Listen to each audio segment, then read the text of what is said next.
শুধু ইউজ করে আসতাম তাহলে খুব বেটার হতো। ১ মিনিট সময়, ১ মিনিটে সবাই আমরা একটু কাজটুকু করে আসি। দেন আমরা আলোচনা শুরু করব ইনশাআল্লাহ।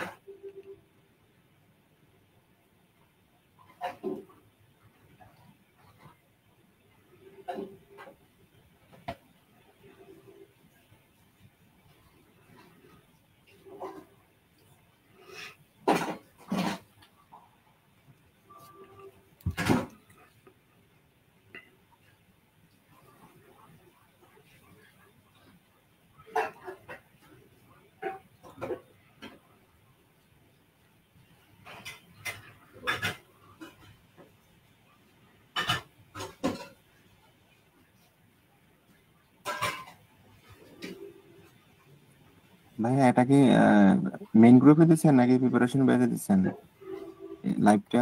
পেজ থেকে দেওয়া হয়েছে ভাইয়া। পেজে দেখেন ভাইয়া।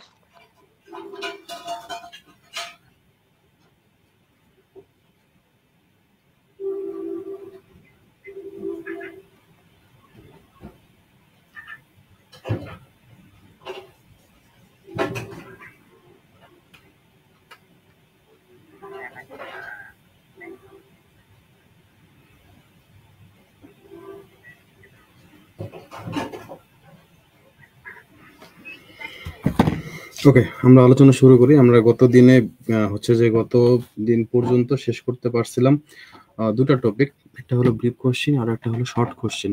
তো আজকে সেই ধারাবাহিকতায় আমরা শুরু করতে যাচ্ছি ব্রড কোশ্চেন এবং হচ্ছে যে সাধারণ ভিত্তিক আলোচনা করব। সেই সাথে আমাদের যদি আরো বিশেষ কোনো প্রশ্ন সাপ্লিমেন্ট হিসেবে দরকার পড়ে বা এক্সট্রা হিসেবে দরকার হয়, আমরা সেগুলো নেওয়ার চেষ্টা করব। ওকে, তো আমরা শুরু করি। প্রথম যে কোশ্চেনটা আপনাদের জন্য গুরুত্বপূর্ণ সেটা হলো what are the common characteristics or major properties of language. তার মানে হচ্ছে ভাষার সাধারণ বৈশিষ্ট্যগুলো কি কি? ভাষার সাধারণ বৈশিষ্ট্যগুলো কি কি? ভাষার সর্বপ্রথম একটা বৈশিষ্ট্য হচ্ছে আরবিট্রারিনেস। আরবিট্রারিনেস বিষয়টা কি? মনোযোগ দেন। আমরা বিষয়গুলো আগে যদিও পড়ছি, তারপরে একটু মনে করে নেওয়ার চেষ্টা করি। Arbitrariness. One of the defining traits of language is the arbitrary relationship between words and symbol and their meaning. There is no inherent connection between the sound or symbol used in the concept they represent. For example, the word dog in English doesn't inherently resemble the four-legged creature it signifies. মনোযোগ দেন, বিষয়টা একটু মনে করে নেওয়ার চেষ্টা করি। আরবিট্রারিনেস বিষয়টাকে আমরা বলেছিলাম এমন একটা বিষয় যেটা আসলে এমনি এমনি হয়ে যায়, যেটা কোনো লজিক দ্বারা আমরা রিলেট করতে পারি না। দ্যাট মিনস এই ডগ ওয়ার্ডটা এটা ইংরেজিতে কেন হলো? এই চার পায়ের একটা পশুকে যেটা ঘেউ ঘেউ করে, যেটা প্রভু ভক্ত, যেটা একটা হচ্ছে যে ডোমেস্টিক এনিমেল, পোষা প্রাণী আমরা বলতে পারি।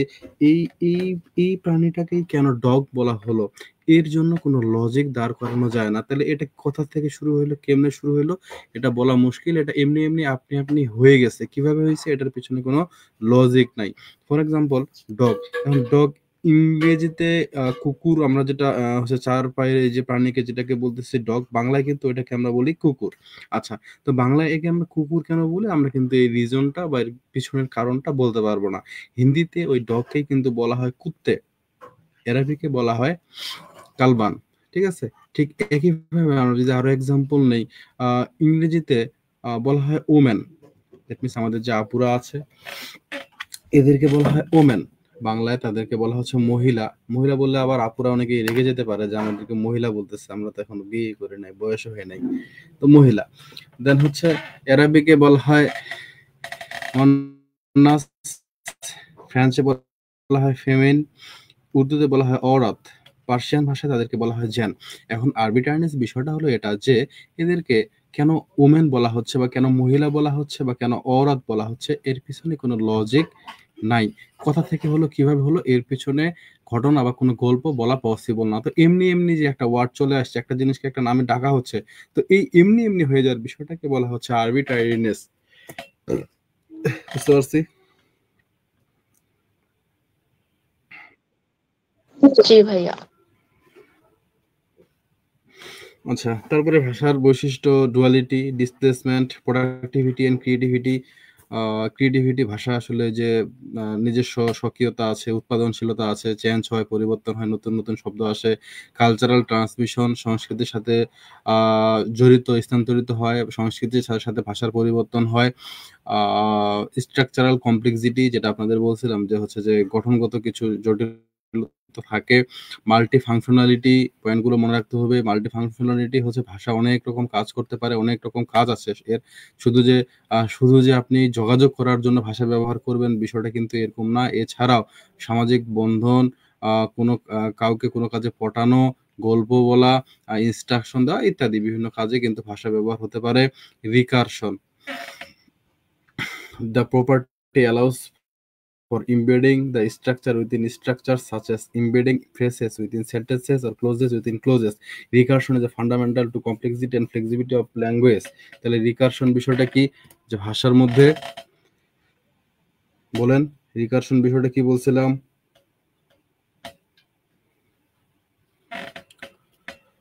পুনরাবৃত্তির ব্যবহার করা হয়, ঠিক আছে, একই রকম স্ট্রাকচার ব্যবহার করা হতে পারে। তো এটা, তারপর হচ্ছে অ্যাডাপ্টিবিলিটি এন্ড চেঞ্জ, পরিবর্তন, সংযোজন ঘটানো, অভিযোজন খাটানো। দেন কিছু কিছু ওয়ার্ড এসে হচ্ছে যে জায়গা করে নেয় বাংলার মধ্যে, ইংরেজি কিছু কিছু ওয়ার্ড এসে যুক্ত হয়েছে, এবং যে ওয়ার্ডগুলো মনে হচ্ছে এখন যেন বাংলা বাংলারই হচ্ছে শব্দ ভাণ্ডারে ছিল। যেমন চেয়ার, আমরা চেয়ারের বাংলা বলতে গেলে হাঁপায়ে যাই, মুশকিলে পড়ে যাই, চিন্তায় পড়ে যাই, কপালে চিন্তার ভাঁজ চলে আসে, বাট চেয়ার বললে আমরা সবাই কিন্তু বুঝি।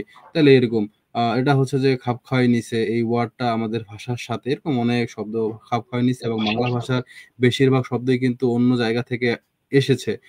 উৎস অনুযায়ী বাংলা ভাষাকে কয় ভাগে ভাগ করা যায়? শব্দ ভান্ডার, বাংলা ভাষার শব্দ ভান্ডারকে 5 ভাগে। কি কি? 5 ভাগে। তৎসম, তদ্ভব, তদ্ভব, তৎসম। তো এই হলো ভাষার অ্যাডাপ্টিবিলিটি এন্ড চেঞ্জ। ভাষা পরিবর্তনশীল, পরিবর্তন হতে থাকে। আমরা যেভাবে কথা বলতেছি, আমাদের যে পূর্বপুরুষেরা, আমাদের বাবা চাচারা, তারা তাদের ভাষার কিছু কিছু ওয়ার্ড সিলেকশন বা পদ্ধতি কিছুটা ভিন্ন, এবং আমাদের দাদাদের আরো ভিন্ন, এবং আমাদের পরবর্তী প্রজন্ম, ছোট ছোট বাচ্চা যারা আসতেছে, এদের আরো ভিন্ন, ঠিক আছে। তো পরিবর্তনশীলতা আমরা লক্ষ্য করে থাকি, এটা ভাষারই একটা বৈশিষ্ট্য। এরপরের প্রশ্নটা, যেটা আমরা শর্ট কোশ্চেনে আলোচনা করতেছিলাম, জাস্ট একটু মনে করে নেওয়ার চেষ্টা করি। টু হোয়াট এক্সটেন্ট, এই মনোযোগ দেন একটা বিষয়, যে সবগুলো প্রশ্ন আমরা কিন্তু ডিটেইল যাচ্ছি না, কেউ আবার বললেন না কেন, কেননা এগুলো তো আমরা আগে পড়ছি। জাস্ট মনে করাই দিচ্ছি, যেগুলোতে যাওয়া দরকার বা আপনাদের জন্য জরুরি সেগুলোতে অবশ্যই ডিটেইলে যাব, লাইন বাই লাইন যাব। তো লিঙ্গুইস্টিকে কেন সায়েন্স হিসেবে কনসিডার করা হয়, গতদিনেই বলছিলাম, আপনাদের মনে থাকার কথা, সায়েন্সের বিষয়গুলো সবগুলো এখানে পাওয়া যায় দেখে। অবজারভেশন এন্ড ডাটা কালেকশন আমরা এখানে করতে পারি, হাইপোথিসিস এন্ড থিওরিস আমরা অনুমান করতে পারি, এবং তথ্য প্রদান করার বিষয়টা আমাদের লিঙ্গুইস্টিক্সে হয়। এক্সপেরিমেন্টেশন এন্ড টেস্টিং, আমাদের ভাষা নিয়ে এরকম বিভিন্ন রকম এক্সপেরিমেন্ট, পরীক্ষণ করা হয় এবং টেস্ট করা যেতে পারে। প্যাটার্ন এন্ড জেনারেলাইজেশন হচ্ছে যে সরলীকরণ, বা একটা টেস্ট করার পরে দেখা যাচ্ছে সব ক্ষেত্রে একই রকম ফলাফল আসতেছে, এরকম ভাবে লিঙ্গুইস্টিক্সে হয়ে থাকে। অবজেক্টিভ অ্যানালাইসিস, এটার যে বিষয়গুলো সবসময় একই রকম থাকতেছে কিনা, কিরকম হচ্ছে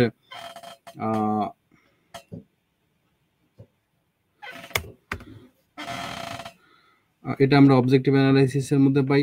লিমিটেশন, কিছু লিমিটেশন থাকে, যেমন unlike physical science, like chemistry আর ফিজিক্সের বা কেমিস্ট্রির মতো যদি চিন্তা করি, এখানে কিছু লিমিটেশন আছে। যেমন linguistics deal with human behaviour which can be unpredictable, এগুলো সরাসরি কেমিক্যাল বা কোনো প্রোডাক্ট নিয়ে, কোনো পদার্থ নিয়ে, কোনো উপাদান নিয়ে আলোচনা করা হয়, ওগুলো নিয়ে বিজ্ঞান চলে আসে। বাট আমাদের এই যে লিঙ্গুইস্টিক, এটা কিন্তু মানুষের যে আচরণ, এটা নিয়ে, বিশেষ করে আচরণই বলতে হবে, কেননা ভাষা বলা, উচ্চারণ, এসব কিছু তো এটা এই সাইড থেকে আলোচনা করা হয়, এদিক থেকে আমরা গেলে কিন্তু হচ্ছে অপ্রত্যাশিত এটা, তো এটা একটা লিমিটেশন বলতে পারি। তো ওভারঅল এটা বাদ দিলে বাকি বিষয়গুলোর দিক থেকে চিন্তা করলে আমরা ল্যাঙ্গুয়েজকে কিন্তু সায়েন্স হিসেবে কনসিডার করতে পারি। তো এটা নিয়ে কোনো সমস্যা নাই। এবার আসেন, আপনাদের ভয়ের জায়গা, কঠিন জায়গা যেটা, সেটা হলো ফনেটিক্স এন্ড ফনোলজি। প্রথম কোশ্চেন যেটা গুরুত্বপূর্ণ, সেটা হলো classify English phonemes or consonant sounds according to the place of articulation. আমাদের যে কনসোনেন্ট সাউন্ড গুলো আছে, এই কনসোনেন্ট সাউন্ড গুলো কোনটা কোন প্লেসে বা কোন জায়গা থেকে উৎপন্ন হচ্ছে, কোন জায়গা থেকে উচ্চারিত হচ্ছে, সেটা নিয়ে আলোচনা করতে বলা হয়েছে। কোন সাউন্ড গুলো কনসোনেন্ট সাউন্ড গুলো, ঠিক আছে, প্লেসের উপর ডিপেন্ড করে। এখানে মনে রাখতে হবে ম্যানার অফ আর্টিকুলেশন থাকে একটা, মানে কিভাবে উচ্চারণ করতে হয়, কখন মুখ বেশি খোলা থাকবে, কোন জায়গা থেকে কিভাবে চাপ দিয়ে শব্দটা বের হবে, ওইটা হলো ম্যানার অফ আর্টিকুলেশন। আর প্লেসেস অফ আর্টিকুলেশন হলো কোন প্লেস থেকে উচ্চারিত হচ্ছে সেটা। তো আপনাদের প্রিভিয়াস ইয়ার, মানে আপনাদের যে গতবারে যে পরীক্ষা হলো সেখানে কোনটা এসেছিল কেউ দেখছেন? Manner Manner of of articulation. articulation ভাইয়া। তার আগের বছরের প্রশ্ন দেখছেন? ওইটা তো রিপিট হয় ভাইয়া, একবার হচ্ছে ম্যানার অফ আর্টিকুলেশন আর একবার প্লেস অফ আর্টিকুলেশন। গুড, এই তো বুঝে গেছেন। তো এখানে হলো খেলা ম্যানার অফ আর্টিকুলেশন, তাহলে এবার আসবে না, আসবে প্লেস অফ আর্টিকুলেশন। একটা প্রশ্ন কমন পড়ে গেছে। তো চলুন আমরা পড়ার চেষ্টা করি। কোনটা কোন জায়গা থেকে উচ্চারিত হচ্ছে। প্রথমটা হচ্ছে, ভালো করে লাইন বাই লাইন বুঝিয়ে দেন। জি, লাইন বাই লাইন আমরা বুঝবো। দেখেন, বিলাবিয়াল, বিলাবিয়াল সাউন্ড। বিলাবিয়াল মানে কি? দুই ঠোঁটের মাঝে সাহায্যে উচ্চারিত হয় শব্দ। বিলাবিয়াল মানে কি? আগে একটা একটা করে যাই আমরা।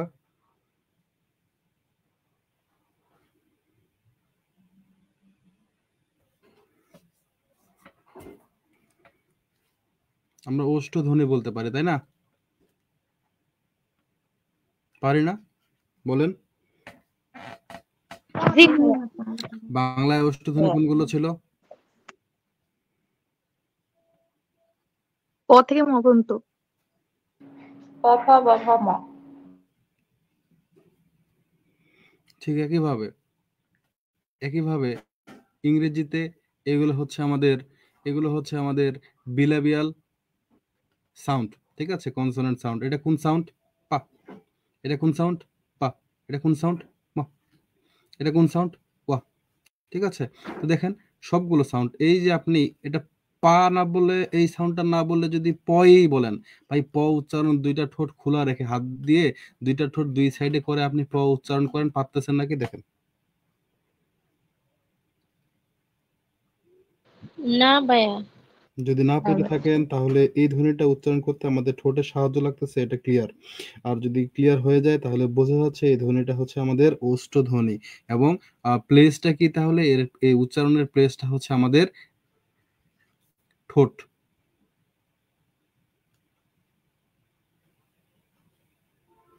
এই হচ্ছে ঠোঁট। হ্যাঁ, লিপস্টিক দিয়ে দিলাম।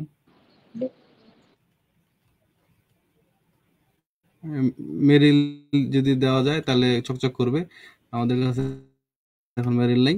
তো এই হলো ঠোঁট। হ্যাঁ, এই ঠোঁটের সাহায্যে আমরা এগুলো উচ্চারণ করতে পারি। এখন কথা হলো ভাইয়া, পরীক্ষায় আমাদের কি মনে থাকবে? আসলে মনে তখনই থাকবে যখন আপনারা লিখবেন। এবং সতর্কমূলক কথা যেটা হলো সেটা হলো যে সাউন্ড দেখানোর সময় আমরা স্ল্যাশ চিহ্ন ইউজ করি। এখানে অবশ্যই স্ল্যাশ চিহ্ন ইউজ করব। কয়টা আছে? চারটা। চারটা একদমই মুখস্থ করে ফেলেন, লিখে ফেলেন। তো এটা বোঝা গেছে? বিলাবিয়াল কথা বলেন। জি এরপরে ভাইয়া। আসেন লেবিও ডেন্টাল। লেবিও ডেন্টাল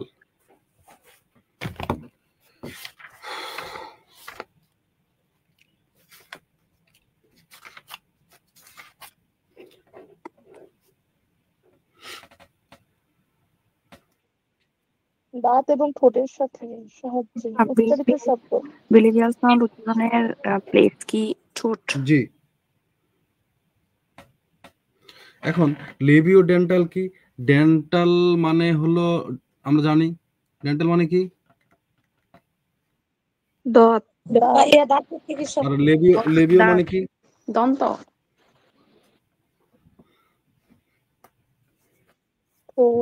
ঠোঁট।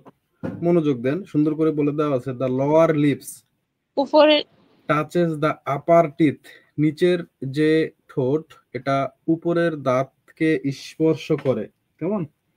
তাহলে lower lips make contact with the upper front teeth. এবং এখানে সাউন্ডগুলো যেটা সেটা হলো, ঠিক আছে, এরকম সাউন্ড হবে। আরেকটা হচ্ছে, কি বলছেন? বুঝতে পারতেছেন সাউন্ডগুলো? আমি জানি না আপনারা শুনতে পাচ্ছেন কিনা। একটা হচ্ছে ওই যে শোনা যাচ্ছে না, আবার একটু বলেন। ভাইয়া বোঝা যাচ্ছে না। লেবিও ডেন্টালটা ফার্স্ট থেকে আরেকবার বলেন। লেবিও ডেন্টাল হচ্ছে আমাদের যেই সাউন্ড, আমাদের যে সাউন্ডগুলো, কনসোনেন্ট সাউন্ডগুলো, এই সাউন্ডগুলোর যেই সাউন্ডগুলো উচ্চারণ করতে আমাদের হচ্ছে যে নিচের ঠোঁট, আমরা একটু আগে দাঁতের ব্যবহার হয়, এই শুনেন, ভাইব্রেশন হবে, সেগুলো হচ্ছে লেবিও। এই নিচের ঠোঁটটা গিয়ে উপরের যে দাঁতগুলো, ঠিক আছে, ঠোঁটের সাথে ঠোঁট না, ঠোঁটের সাথে দাঁতের কানেকশন হবে। যেমন উচ্চারণ করেন এরকম উচ্চারণ করেন, দেখেন নিচের ঠোঁটটা দাঁত উপরের দাঁতটাতে স্পর্শ করতেছে, এটা উচ্চারণ করেন, ঠিক আছে। তো এই যে মানে ফু দিলে যেরকম সাউন্ড হয় অনেকটা ওইরকম। তো এই সাউন্ডটা উচ্চারণ করতেও দেখেন আমাদের ঠোঁট আর দাঁতের সংস্পর্শ করতেছে। তো ঠোঁট আর দাঁতের কন্টাক্টে যে সাউন্ড হয়, এই সাউন্ডগুলোকে বলা হয় লেবিও ডেন্টাল। আর কনসোনেন্টের এই দুইটা সাউন্ড আমাদের এই লেবিও ডেন্টালে হচ্ছে উচ্চারিত হয়, বা এই ঠোঁট আর দাঁতের সংস্পর্শে বা কন্টাক্টে উচ্চারিত হয়। তো এই জন্য এই দুইটা সাউন্ডকে বলা হচ্ছে লেবিও ডেন্টাল সাউন্ড। তাহলে এই দুইটা সাউন্ড কি লেবিও ডেন্টাল বুঝতে পারতেছেন? জি ভাইয়া। এবার আসেন ডেন্টাল মানে দন্তধ্বনি। বাংলায় দন্তধ্বনি কোনগুলো? ত থ দ দ ছ, তো এটা হচ্ছে থ সাউন্ডের মতো, এটা হচ্ছে দ সাউন্ডের মতো। কেমন? তাহলে একটা হচ্ছে থ এর মতো, একটা দ এর মতো। এটা হচ্ছে ঠিক, এটা হচ্ছে দি, দি এরকম সাউন্ড। এটা হচ্ছে ঠিক, এটা হচ্ছে দি। দ্যাট থ এর মতো। আমরা বাংলায় থ ধরে রাখি, থ আর দ সহজ করে বুঝি। তাহলে এই সাউন্ডগুলো উচ্চারণ করতে আমাদের দাঁতের সংস্পর্শ দরকার পড়ে। তাহলে দাঁতের সংস্পর্শ কিভাবে হয়? এটাকে অনেক সময় ইন্টারডেন্টালও বলা হয় কিন্তু, ঠিক আছে। অনেক সময় এটাকে ইন্টারডেন্টালও বলা হয়, অসুবিধা নাই। শুধু ডেন্টাল বললেও চলবে। তো এখানে আমাদের যে জিহ্বা, এই জিহ্বা কাকে স্পর্শ করে? দাঁতকে। কথাকার উপরের দাঁতকে, নিচের দাঁতকে না। তো এইভাবে করেই আমাদের এই যে ডেন্টাল সাউন্ড প্রডিউস হয়। তাহলে এই দুইটা সাউন্ড হচ্ছে ডেন্টাল সাউন্ড। বুঝতে পারলাম? ভাইয়া স্ল্যাশের মধ্যে যেটা আছে সেটা মানে কি চিহ্ন, ওটা বুঝতে পারতেছি না। উপরেটা তো থিটা, থিটা না, এখানে থিটা না, এখানে এই সাউন্ডটা দ্বারা আসলে থ, আমরা থ বলতে পারি। আর এটা দ্বারা দ সাউন্ড। হ্যাঁ, এটা সাউন্ডটা অনেকটা দি, দি এরকম, ঠিক আছে, দি এরকম। এই সাউন্ডগুলোর উচ্চারণগুলো পাবো কোথায়? এগুলোর উচ্চারণ আমাদের ক্লাস হয়েছিল আসলে, সেখানে আছে, এবং ইউটিউবে সার্চ দিলে অনেক অনেক পাবেন, অসুবিধা নেই। একদম মুখস্থ করা লাগবে আমাদের? পরীক্ষার আগে এখন মুখস্থ করলে প্যারা খাবেন। এই জন্য আপনাদের সহজ করে আমি বাংলা দিচ্ছি। এভাবে বাংলা বলাটা ঠিক না, বাট বাংলা দিয়ে দিচ্ছি, এবং আপনাদের এটা প্র্যাকটিস করতে হবে। মাত্র তো কয়েকটা, 2-4 বার লিখলেই মনে থাকবে। বাংলার সাথে মিলাই করেন, বাংলার সাথে মিলাই মনে রাখেন যে বাংলায় আমাদের দন্তধ্বনি হচ্ছে এই যে থ, দ। তো থ সাথে থিটা মনে রাখেন, আর এই সাউন্ডটা হচ্ছে দ এর মতো। হ্যাঁ, এটা এই যে উল্টা, উল্টা 6 তো আমরা এভাবে লিখি নাকি? উল্টা 6, এটার উপর একটা এভাবে কাটা দিবেন, এবং সাউন্ড অবশ্যই এভাবে দেখাইতে হবে। তাহলে এভাবে করে মনে রাখেন পরীক্ষার আগে কম সময়ে। আর একটা বিষয় কি, এই প্রশ্নটা অনেকেই স্কিপ করে, অনেকেই এটাকে অ্যাকসেপ্ট করে। তো এটাকে অ্যাকসেপ্ট করা বুদ্ধিমানের কাজ হবে, কেননা আপনারা অলরেডি কোশ্চেন থেকে দেখছেন প্রিভিয়াস ইয়ারের যে রিপিট হয়। একবার আসে প্লেস অফ আর্টিকুলেশন, একবার আসে ম্যানার অফ আর্টিকুলেশন, একবার আসে প্লেস অফ আর্টিকুলেশন, আর একবার আসে ম্যানার অফ আর্টিকুলেশন। তো এইবার প্লেস অফ আর্টিকুলেশন এটা আসারই পসিবিলিটি 100% আমরা বলতে পারি, যদি কোনো মানে পার্থক্য বা পরিবর্তন না হয় নিয়মের, তাহলে এটা আপনাদের আসবেই। তো এটা জাস্ট একটু কষ্ট করে 2-4 বার যদি লিখে লিখে শিখে যান, খুব বড় এক্সপ্লেনেশনও কিন্তু দেই নাই, ছোট ছোট করে বলছি, এবং এতটুকু লিখলে এখানে আপনি 10-এর মধ্যে 10 পাবেন, কোনো সন্দেহ নাই, ঠিক আছে। এই জন্য একটু কষ্ট করে এটা অ্যাকসেপ্ট করেন, পরীক্ষায় ভালোভাবে লিখতে পারবেন। জাস্ট কয়েকবার ট্রাই এর ব্যাপার। এরপর আসেন, এক্সাম্পল গুলো শুধু বইতে করে দিলে হবে না? লেবিও ডেন্টাল তো কি বলছেন? ভাই এতক্ষণ পর লেবিও ডেন্টালে আপনি থেমে আছেন কেন, বুঝলাম না তো।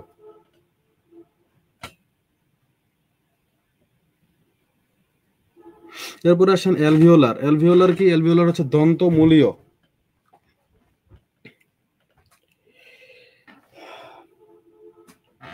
অ্যালভিওলার, তো এখানে ভাইয়া যে উদাহরণগুলো দেওয়ার সময় যদি সাউন্ড গুলো না লিখি, শুধু সরাসরি ট্যাপ, ডগ, সিট এগুলো লিখি, না, তাহলে কি সমস্যা হবে? হবে না, হবে না, লিখতে হবে। আপনি ভাইয়া এটা যদি বাদ দিতে পারেন আপু, আপনি উঠাই দেই, দিয়ে তারপর এইগুলো বিবরণ দেই। আপনি এই এক্সাম্পলটা বাদ দিতে পারেন, যদি খুব প্যারা মনে হয় এটা আপনি বাদ দিতে পারেন, অসুবিধা হবে না, বাট এটা তো আপনাকে লিখতেই হবে। ঠিক আছে, এটা আপনাকে লিখতে হবে, এটা ভাইয়া হ্যাঁ ভাই এইটার যে বইয়ে ছক দেয়া আছে না, ওই ছকটা না অনেক ইজি হয় দেয়া, মানে এইভাবে না মনে থাকে না। একই জিনিস, আপনি ওভাবে করেও ইয়া করতে পারেন, অসুবিধা নাই, একই জিনিস তো। আপনার ওইখান থেকে ভালো লাগলো ওইখান থেকে, একদম ডিরেক্ট। অসুবিধা নাই, আপনি ওইটা দিতে পারবেন না। ভাইয়া আচ্ছা, ওইটা কি বইতে নাকি স্টাডি গাইডে? ওটা তো বইয়ে দেয়া আছে, পুরা ছকটা অনেক সুন্দর করে দেয়া আছে ভাই, ওটা মনেও থাকে, এক্সামে অনেক সুন্দর করে লিখছিলাম। হ্যাঁ ওইটা লিখেন, অসুবিধা নাই, একই ব্যাপার। গ্রুপে পাঠাই জি দাও। ভাই, আমাদের ম্যামরা একদম ফুল মার্ক মানে দিছিল আর কি, ওই কোশ্চেনটাই দেখলাম। অবশ্যই ফুল মার্ক পাবেন, এখানে কোনো অসুবিধা নাই তো আপু, কোনো তাহলে হ্যাঁ ওইটাই লিখবেন, অসুবিধা নাই। তো এই হলো আমাদের অ্যালভিওলার। হ্যাঁ, এরপরে আসেন প্লাটো অ্যালভিওলার। ভাইয়া সবগুলো উদাহরণ যদি মনে না থাকে 2-3টে দিলে কি কোনো প্রবলেম হবে? না, প্রবলেম হবে না, চলবে চলবে চলবে, তো সবগুলো দিতে পারলে বেটার। প্লাটো, আচ্ছা, বইয়ের কত পৃষ্ঠা ওইটা? এই মনোযোগ দেন, প্লাটো অ্যালভিওলার। আগে বিষয়টা বোঝেন ভাই, বিষয়টা বোঝেন, ক্লাস করি। বিষয় একই, জাস্ট প্রেজেন্টেশন ভিন্ন, অসুবিধা নাই, জাস্ট জিনিসটাকে বুঝে নেন। তো প্লাটো অ্যালভিওলার কি, এখানে হচ্ছে আমাদের the blade and or tip of the tongue articulates with both the hard palate and the alveolar. তাহলে একই সাথে আমাদের এই সাউন্ডটা উচ্চারণ করতে কি হয়, উচ্চারণ করার সময় আমাদের যে অ্যালভিওলার আছে, এই অ্যালভিওলার টাচ করে, এবং একই সাথে আমাদের যে তালু সব ভাইয়া অ্যালবার্টোস বইয়ে তো ওই যে পেলেটো অ্যালভিওলার এইটা নাই। ওখানে একটু মিস্টেক আছে, আমি কারেকশন করছি, এটা এই দেখেন পয়েন্টটা নাই। আপু, এখানে একটু মিস্টেক আছে, এখানে দেখেন,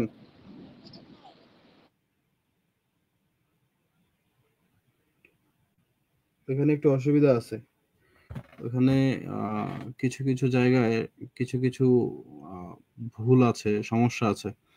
ঠিক আছে, সেটা সংশোধন করেছি আমি। আছে আমাদের এখানে।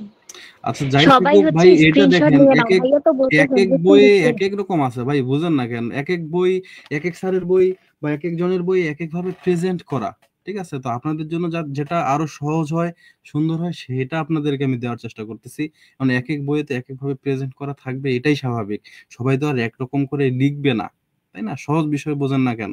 এখন যদি আপনারা তো এইচএসসি পাশ করে আসছেন না, এইচএসসি তে মনে করে দেখেন তো, সেখানে কি আপনার হচ্ছে যে কলেজ থেকে কোনো বই দেওয়া হয়েছিল? এনসিটিভির কোনো বই ছিল বাংলা আর ইংরেজি ছাড়া? না ভাইয়া। ছিল না। তো এখন আপনি যদি সায়েন্স ব্যাকগ্রাউন্ডের হন, তাহলে দেখেন আপনি ফিজিক্সের জন্য কত স্যারের বই পড়ছেন। তো বিষয় তো ওইগুলোই, সিলেবাস একটা দিয়ে দেওয়া হয়েছে যে এই টপিকের আলোচনা থাকবে, বাট সবার বইগুলো কি একইভাবে প্রেজেন্ট করা? কারো বইয়ে দেখছেন যে অঙ্ক বেশি দেওয়া আছে, কারো বইয়ে দেখেন যে অঙ্ক কম, থিওরি বেশি দেওয়া আছে। এক একজনের প্রেজেন্টেশন এক এক রকম। যারা আর্টস ব্যাকগ্রাউন্ডের তারা হয়তো বিভিন্ন রাইটারের বই পড়ছেন, তো এক একজন এক একভাবে প্রেজেন্ট করছে, স্বাভাবিক বিষয়। ঠিক আছে, তো সহজ করে দিছি আমি আরো, ওইখানে একটু প্রবলেম ছিল, সেটাকে মডিফাই করছি, আরো সুন্দর করে দিছি। ঠিক আছে, তো এটা দেখেন, তাইলেই তো হয়। এখন যদি ওইটা নিয়ে পড়ে যান, বুঝতেছেন না সহজ কথা, তাহলে তো মুশকিল। তো আমাদের এটা হচ্ছে প্লাটো অ্যালভিওলার, এটা হচ্ছে আমাদের এভাবে উচ্চারিত হয়। আমাদের এখানে একই সাথে এটা আমাদের হার্ট প্যালেট এবং অ্যালভিওলার সাথে সংযুক্ত হয়ে সাউন্ড উৎপন্ন করে, এবং এই সাউন্ডগুলো হচ্ছে যেমন শ, ঠিক আছে, এই সাউন্ডটা হচ্ছে শ, এরকম সাউন্ড। এটা হচ্ছে চ, চ, এরকম সাউন্ড হবে। ঠিক আছে, তো যাই হোক, এই সাউন্ডগুলো উচ্চারণ করার থেকে এখন পরীক্ষায় লেখাটা আপনার জন্য বেশি গুরুত্বপূর্ণ, যেহেতু সময় খুবই কম। এই জন্য সাউন্ডগুলো জাস্ট কয়েকবার লিখলেই মনে থাকবে। আর সবগুলো যদি একান্ত মনে রাখতে না পারেন, তাহলে 2-3টা রাখেন, হয়ে যাবে। এরপরে আসেন পোস্ট অ্যালভিওলার কম্পন যে সৃষ্টি হয়, এটা বাংলায় রধ্বনিকে কি বলা হয়?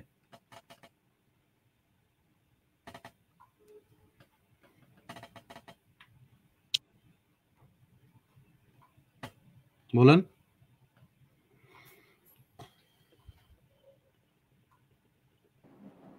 পঞ্জাব মনে হয়। তো ঠিক একইভাবে এটা হচ্ছে ইংরেজিতে আমাদের মনে রাখেন পোস্ট অ্যালভিওলার। তারপর হচ্ছে প্ল্যাটাল। এখানে আমাদের জিহ্বা এটা হার্ড প্যালেটকে টাচ করে। হার্ড প্যালেট মানে হচ্ছে আমাদের শক্ত উপরের তালু তালু বা তালু। সামনের তালু। এই যে আমাদের পিচ্চি বলছে তালু, হ্যাঁ ও তালু বুঝে। তাহলে তালুর যদি জিহ্বা দিয়ে একটু আপনি নিজে টেস্ট করে দেখেন, দেখবেন যে সামনের দিকে দাঁতের কাছাকাছি এই জায়গাগুলো বা উপরের জায়গাটা বেশি শক্ত, খুবই শক্ত। হ্যাঁ, আর তারও পিছনের দিকে যদি দেখেন জিহ্বা দিয়ে, দেখবেন যে তালুটা কিন্তু নরম। তাহলে হার্ড প্যালেটে আমাদের জিহ্বা টাচ করে এই সাউন্ডটা উৎপন্ন হয়। এটা মনে রাখেন। দেন হচ্ছে ভেলার সাউন্ড। ভেলার কি? দ্য ব্যাক অফ টাং, জিহ্বার পিছনের দিকটা এটা টাচ করে কোথায়? সফট প্যালেটে, মানে আমাদের নরম তালুতে। নরম তালুতে টাচ করে এই সাউন্ডগুলো উচ্চারণ হয়। যেমন ক ক, যেমন সিং, ঠিক আছে? তাহলে এটা এন এর মতো করে শেষে একটু বাঁকানো। এই তো ভেলার সাউন্ড। এরপরে আসেন glottal sound. The sound is produced in glottis. Glottis ki the space between the vocal cord. মানে হচ্ছে বাকযন্ত্রের মাঝখান থেকে, চাপের মধ্যে থেকে বের হয়ে আসে। এটা কারোর সাথে সেভাবে টাচ হয় না, বাট ওই বাকযন্ত্রের মধ্যখান থেকে এই শব্দটা বের হয়ে আসে। তো এই তো হচ্ছে কয়েকটা সাউন্ড, যে সাউন্ডগুলো কোনটা কোন জায়গা থেকে কিভাবে উচ্চারিত হয়, বেস কোনটার কোন প্লেস থেকে উচ্চারিত হয়, সেটাই আমাদের বলা হলো। দেখো একটা বিষয় যদি বলতে পারেন তাহলে আপনি এখানে 10-এর মধ্যে 10 পাবেন। বুঝতে পারছেন কিনা একটু বলবেন। জি ভাইয়া। আপু, মেজাবিন আপু, শীতল ভাই। জি ভাইয়া, এখন ক্লিয়ার। ভাইয়া একটা কোশ্চেন ছিল যে এখানে আপনি যেটা দেখে পড়াচ্ছেন, এখানে দেখলাম অন্য একটা লেখা, আর অ্যালবাট্রস বইয়ে আরেকটা লেখা। এই যে পোস্ট অ্যালভিওলার যেটা, ওই জায়গায় দেখলাম আপনার এইখানে এটা নিয়ে তো তখন কথা হলো। ভাইয়া তো ওইটা নিয়ে বললেন, সবাই একটু কষ্ট করে একটা স্ক্রিনশট নিয়ে নাও, পরে হচ্ছে লিখে রাখবা। প্রিন্টিং মিস্টেক কত হয়, বইয়ের মধ্যে হয়ে গেছে ভুল। ও আচ্ছা, ঠিক আছে।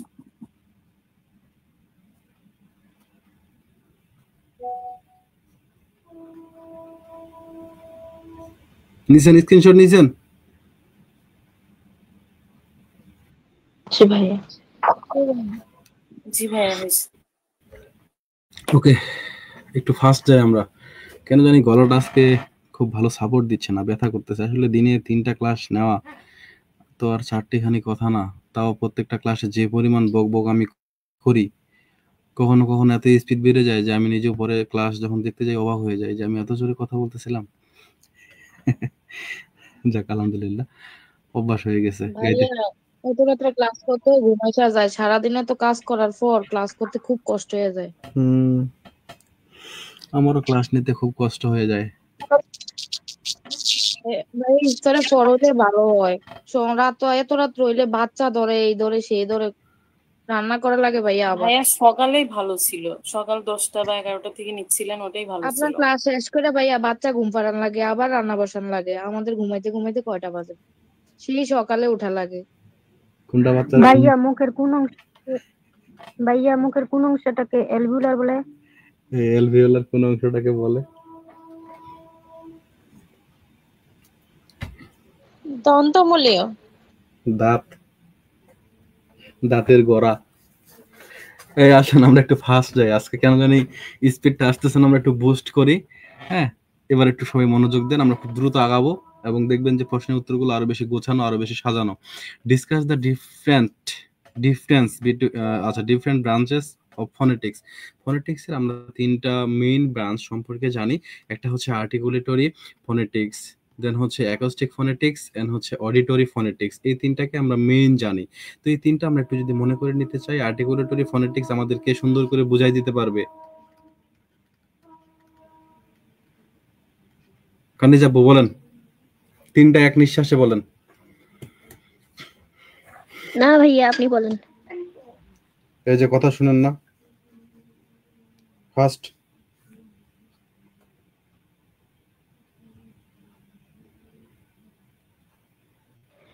আপনি বলেন ভাইয়া, এখন বললে মানে আমার বলতে বলতে অনেক সময়ের ব্যাপার। কত সময় লাগে দেখেন, চলেন তো বলেন। আর বললেন না ভাইয়া, নাহলে আমার মান সম্মান থাকবে না এখানে বাচ্চাদের সামনে। আপনি পড়ান, আমি শুনি। রিভাইজ করতেছি আপনি এখন আপনার পড়া শুনে শুনে। বলাবেন যে পোংটা কি আর বলবো। আর্টিকুলেটরি ফোনেটিক্স হচ্ছে যে ফোনেটিক্স আমাদের সাউন্ড প্রোডাকশন নিয়ে আলোচনা করে। সাউন্ড কিভাবে প্রডিউস হয়, ঠিক আছে, একটা সাউন্ড কিভাবে উৎপন্ন হয় আমাদের বাকযন্ত্র দ্বারা, আমাদের বাকযন্ত্র বা ভোকাল কর্ড থেকে সাউন্ড কিভাবে উৎপন্ন হয়, এই সাউন্ড প্রডিউস বা প্রোডাকশন নিয়ে আলোচনা করা হয় আর্টিকুলেটরি ফোনেটিক্সে। অ্যাকোস্টিক ফোনেটিক্সে আলোচনা করা হয় সাউন্ড কিভাবে ট্রান্সমিট হয়, এক জায়গা থেকে আরেক জায়গায় স্থানান্তরিত হয়, যেটা ফিজিক্সেও আলোচনা করা হয় বিষয়টা অনেকটা সেটা। তারপরে আমাদের অডিটরি ফোনেটিক্স মানে সাউন্ড শোনা, আমরা সাউন্ড কিভাবে শুনি এবং শোনার পরে সেটা কিভাবে অ্যানালাইসিস করি, কিভাবে বুঝি, ওই বিষয়টা নিয়ে আলোচনা করা হয় অডিটরি ফোনেটিক্স এর মধ্যে। অ্যাপ্লাইড ফোনেটিক্স যেটা খুবই গুরুত্বপূর্ণ একটা বিষয়, সেটা হলো যে আমাদের ফোনেটিক্স এর বিষয়গুলোকে কাজে লাগায়, কাজে লাগানো যায় কিভাবে, এবং এটা নিয়ে বিশদ আলোচনা করা হয়। যেমন আমাদের অ্যাপ্লাইড ফোনেটিক্সে আলোচনা করা হয়, দেখেন, the branch of focus on the practical application of phonetic knowledge in various fields. It includes forensic phonetics. Forensic phonetics হচ্ছে অ্যাপ্লাইড ফোনেটিক্স এর অন্তর্ভুক্ত। কিরকম? একজনের কণ্ঠ শুনে একজনকে আইডেন্টিফাই করা। এখন কেউ যদি গান শুনে, মমতাজের গান, ধরেন যে বুকটা ফাইটটা যায়, এই গান শুনলে যে কেউ বুঝে যাবে এটা মমতাজ গাইছে, যে বন্ধু যখন বউ লইয়া আমার বাড়ির সামনে দিয়া, হ্যাঁ, রঙ্গ করে হাইটটা যায়, তা কার গান শুনলে বুঝে যাবেন এটা মমতাজ। তাহলে বুঝলেন কিভাবে? তার কণ্ঠ শুনে। কণ্ঠ বা সাউন্ড, এই সাউন্ড প্রোডাকশন, সাউন্ড ট্রান্সমিশন বা সাউন্ড নিয়ে আলোচনা করা হয় আমাদের কথায়। আমাদের হচ্ছে যে লিঙ্গুইস্টিকের কথায় ফোনেটিক্স এর মধ্যে। তাইলে এই ফোনেটিক্স হচ্ছে হচ্ছে ভয়েসের মাধ্যমে আমরা যে তাকে আইডেন্টিফাই করলাম, এটা আলোচনা করা হয় অ্যাপ্লাইড ফোনেটিক্স এর মধ্যে, ঠিক আছে। তো গেল কম্পারেটিভ ফোনেটিক্স, যেখানে তুলনামূলক আলোচনা করা হয় সাউন্ড নিয়ে। সাউন্ড কিরকম হলো, বেশি হলো নাকি কম হলো, আঞ্চলিকতা, কথার টান, কথায় বেশি কথায় কম, বা হচ্ছে আপনি রাগান্বিত ভাবে কথা বলতেন না কিভাবে বলতেন, ইত্যাদি বিষয়গুলো নিয়ে আলোচনা করা হয় কম্পারেটিভ ফোনেটিক্স এর মধ্যে। তাহলে এই হলো আমাদের ফোনেটিক্স এর ব্রাঞ্চ। তাহলে মেইন হলো 3টা, সেই সাথে আরো 2টা আমরা বলতে পারি। এই 5টাই দিয়ে দিবেন, সুন্দর। ইম্পর্টেন্ট ব্রাঞ্চ হলো এই 5টা। আশা করি এটা হয়েছে। এবার আসেন ইন্টোনেশন গুরুত্বপূর্ণ। ইন্টোনেশন কি? Intonation refers to the variation in pitch, stress and rhythm. Pitch, stress and rhythm within spoken language that convey meaning, attitude or emotion. তো আমরা যে কথা বলি, কথা বলার সময় কথা বলার মধ্যে যে জোর দেওয়া, ছন্দের ব্যাপার বা কম্পাঙ্কের ব্যাপার, হ্যাঁ, তো এই যে পার্থক্যগুলো আলোচনা করা হয় ইন্টোনেশনে, যেখানে কিনা আপনি কথা আস্তে বলতেছেন নাকি জোরে বলতেছেন, টেনে বলতেছেন নাকি ছন্দ করে বলতেছেন, এই বিষয়গুলো দ্বারা অর্থ হচ্ছে যে পরিবর্তন হতে পারে, বিভিন্ন রকম অর্থ বোঝাতে পারে, আপনার অ্যাটিটিউড বা দৃষ্টিভঙ্গি কিরকম বা আপনার আবেগ অনুভূতি, এই বিষয়গুলো এক্সপ্রেস করা যেতে পারে। একই কথা আপনি জোরে রাগান্বিত ভাবে বলতে পারেন, আপনি একই কথা খুব ঠান্ডা ভাবে সুন্দর করে বলতে পারেন, ঠিক আছে। একই কথা আপনি আবেগ অনুভূতি দ্বারা বলতে পারেন, আবার আবেগ ছাড়াও কর্কশ ভাষায়ও বলতে পারেন। তো এই বিষয়গুলো আলোচনা করা হয় ইন্টোনেশনে। ইন্টোনেশন, তো রাইজিং ইন্টোনেশন, ফলিং ইন্টোনেশন, এগুলো আপনাদের বলছিলাম। জাস্ট ছোট্ট করে একটু এক্সাম্পলটা বুঝে নিই, তাহলে আমাদের মনে পড়ে যাওয়ার কথা। যেমন রাইস, আমরা যদি এখানে বলি যে এই সেন্টেন্সটা যদি আমরা বলি, why did you do it, why did you do it, এখানে দেখেন শেষে গিয়ে আমাদের জোরটা বেড়ে যাচ্ছে, why did you do it, ঠিক আছে। রাইজ হচ্ছে কি? রাইজ হচ্ছে আমাদের কথা বলার যে স্ট্রেস দিচ্ছে, আমরা শেষের দিকে একটু জোর দিচ্ছি, এমফাসিস করতেছে, এবং এটা দ্বারা বোঝাচ্ছে কি প্রশ্নবোধক। আমরা কিন্তু আলাদা করে আর বলতেছি না যে তোমাকে শেষে প্রশ্নবোধক চিহ্ন বলা হইলো, বাট আমরা বুঝে যাচ্ছি আমাকে এটা প্রশ্ন করা হচ্ছে। রাইস ফল,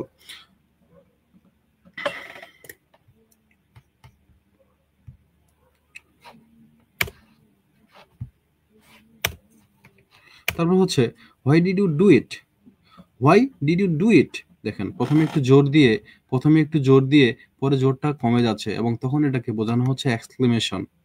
আচ্ছা, আরো ক্লিয়ার হবে, দেখেন you had done it, you had done it, আমরা কোনো জোর দিলাম না, কোনো কিছু না, সমানভাবে বললাম, লেভেল থাকলো, তখন এটা দ্বারা একটা অ্যাসার্টিভ সেন্টেন্স বা সাধারণ একটা স্টেটমেন্ট বোঝাচ্ছে। আরো ভালোভাবে বুঝেন, দেখেন সরি, যখন আমরা এভাবে বলতেছি তখন এটা একটা স্টেটমেন্ট। বাট যখন আমরা বলতেছি সরি, সরি টেনে বলতেছি, রাইজ করতেছি, তখন আমরা বুঝতেছি যে প্রশ্নবোধক, মানে আপনি একটা কিছু বলছেন বাট সেটা কেউ বোঝে নাই, কথাটা বুঝতে পারে নাই, তখন সেভাবে করে বলে সরি, আপনি বুঝে যান যে ও বুঝে নাই, আরেকবার তখন আপনি রিপিট করেন। তো এই যে জোর দেওয়া, কখনো জোর দেওয়া, কখনো জোর দেওয়া থেকে কমে যাওয়া, কখনো সমানভাবে বলা, ঠিক আছে? তো এই যে বিষয়গুলো, এগুলোকে বলা হচ্ছে আমাদের ইন্টোনেশন, 12 সাউন্ডের 12, এই বিষয়গুলোকে বলা হচ্ছে ইন্টোনেশন। বুঝতে পারছি? জি ভাইয়া। জি ভাইয়া।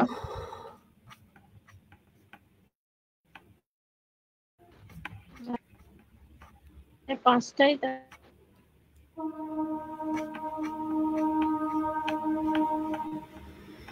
আচ্ছা, চলুন একটু মরফোলজি থেকে ঘুরে আসি, তারপরে এগুলোতে আস্তে আস্তে অসুবিধা নেই, সব এক এক করে যাই, একটু সহজ দিকে যাই।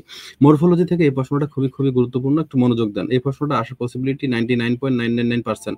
What is word formation? Define the basic rules of word formation. এই প্রশ্নটা খুবই গুরুত্বপূর্ণ। হ্যাঁ, তো ওয়ার্ড ফরমেশন বলতে কি বোঝায়? আমাদের word formation is the process of creating new word in a language. একটা ভাষায় যে নতুন শব্দ ক্রিয়েট করা হয়, সৃষ্টি করা হয়, এটা নিয়ে আলোচনা করা হয় কোথায়? ওয়ার্ড ফরমেশনে। It involves various method by which speakers of a language can expand their vocabulary. এখানে অনেক রকম পদ্ধতি আছে যেটার মাধ্যমে যারা ভাষা শিখে বা যারা ভাষা ব্যবহার করে তাদের ভোকাবুলারি তারা এনরিচ করতে পারে। কিছু স্ট্রাকচার ফরমেশন রুলস গুলো যদি আমরা দেখি, খুব মনোযোগ দেন। ডেরিভেশন, খুব মনোযোগ দিতে হবে এ পর্যায়ে।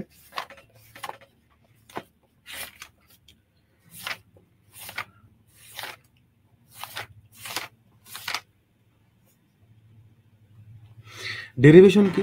যেখানে আমাদের একটা সাউন্ডের সাথে প্রিফিক্স অথবা সাফিক্স অ্যাড করে আমাদের যে বেস ওয়ার্ডটা বা মেইন ওয়ার্ডটা, এই মেইন ওয়ার্ডের সাথে এই সাফিক্স অথবা প্রিফিক্স যুক্ত করে নতুন একটা ওয়ার্ড ক্রিয়েট করা হয়।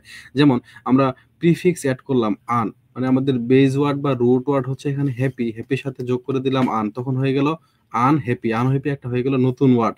ঠিক একইভাবে আমাদের সাফিক্স অ্যাড করা যেতে পারে একটা বেস ওয়ার্ডের সাথে বা রুট ওয়ার্ডের সাথে, যেমন হচ্ছে কাইন্ড, কাইন্ডের সাথে নেস যুক্ত করে দিলাম, হয়ে গেল কাইন্ডনেস বা একটা নতুন ওয়ার্ড। তো এরকম সাফিক্স আর প্রিফিক্স যুক্ত করে যে নতুন ওয়ার্ড ক্রিয়েট করা হয়, এই ওয়ার্ড ফরমেশন প্রসেসটাকে বলা হচ্ছে ডেরিভেশন, ডেরিভেশনাল ওয়ার্ড ফরমেশন বা ডেরিভেশন। ডেরিভেশন বুঝতে পারছেন কিনা জানান। জি ভাইয়া। যারা লাইভে আছেন, যারা লাইভে আছেন ডেরিভেশন বুঝতে পারছেন কিনা জানান। আমরা একটু ফাস্ট যাই। ডেরিভেশন খুবই গুরুত্বপূর্ণ এবং পরীক্ষায় আসা, এই প্রশ্নটা পরীক্ষায় আসার প্রস্তুতি অনেক বেশি, আমি বারবারই বলতেছি, তো মনোযোগ দেন। এরপরে আসেন কম্পাউন্ডিং।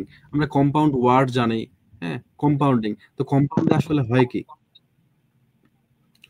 কম্পাউন্ডে কম্বিনেশন ঘটানো হয় এখানে দুইটা বা তারও বেশি ওয়ার্ডের। Compounding this method combines 2 or more words to form a new word. তাহলে এখানে দুইটা অথবা দুইয়ের বেশি ওয়ার্ড যুক্ত হয়ে নতুন একটা ওয়ার্ড ক্রিয়েট করে। কিরকম? টুথ এটা একটা ওয়ার্ড, ব্রাশ এটা একটা আলাদা ওয়ার্ড। টুথ একটা আলাদা ওয়ার্ড, ব্রাশ একটা আলাদা ওয়ার্ড। টুথ আর ব্রাশ যখন একসাথে যুক্ত হচ্ছে, কম্বিনেশন ঘটতেছে, কম্বিনেশন ঘটে, the new word often has a meaning related to the original word. তো নতুন একটা ওয়ার্ড ক্রিয়েট হচ্ছে এবং এটা একটা সম্পূর্ণ নতুন ওয়ার্ড। দেখেন, টুথ ব্রাশ, সান ফ্লাওয়ার একসাথে যুক্ত হয়ে হচ্ছে সানফ্লাওয়ার, নোট আর বুক একসাথে যুক্ত হয়ে হচ্ছে নোট বুক। আমাদের ইন, আচ্ছা, ইন আর টু আলাদা আলাদা মিনিং থাকতে হবে। হ্যাঁ, অবশ্যই আলাদা আলাদা মিনিং তো থাকতেছে। ইন প্লাস টু যুক্ত হয়ে হচ্ছে ইন টু। তো এখানে বিভিন্ন রকম যুক্ত হতে পারে। আমাদের দেখেন যে শেষেরটা দেখেন, প্রিপজিশন আর প্রিপজিশন একসাথে যুক্ত হয়ে নতুন একটা ওয়ার্ড ক্রিয়েট হয়েছে। ঠিক আছে? তো এরকম যুক্ত হতে পারে নাউন আর নাউন। যেমন আমাদের এখানে নোট এটা হচ্ছে একটা নাউন, বুক এটা হচ্ছে একটা নাউন। তাহলে নাউন আর নাউন যুক্ত হয়ে আমাদের নতুন একটা ওয়ার্ড ক্রিয়েট হয়েছে, সেটাও কিন্তু নাউন। এরকম আমাদের বিভিন্ন রকম হতে পারে, যেমন noun plus verb, noun plus verb যুক্ত হয়ে হতে পারে। যেমন আমরা যদি বলি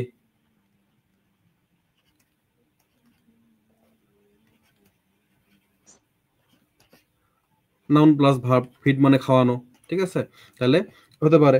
তো এরকম আমাদের প্রিপোজিশন যুক্ত হতে পারে, আমাদের অ্যাডজেক্টিভ যুক্ত হয়ে হতে পারে, ভার্ব প্রিপোজিশন যুক্ত হয়ে হতে পারে। যেমন আমরা কমন একটা কথা বলি না যে এর সাথে ওর ব্রেকআপ হয়ে গেছে, তাহলে এই ব্রেকআপ ওয়ার্ডটা আসলে কই থেকে আসলো? ব্রেকআপ, চলুন একটু ব্রেকআপটা দেখে আসি। ব্রেকআপ, এই ব্রেক, এটা কি কোন ওয়ার্ড, মানে কোন পার্টস অফ স্পিচ?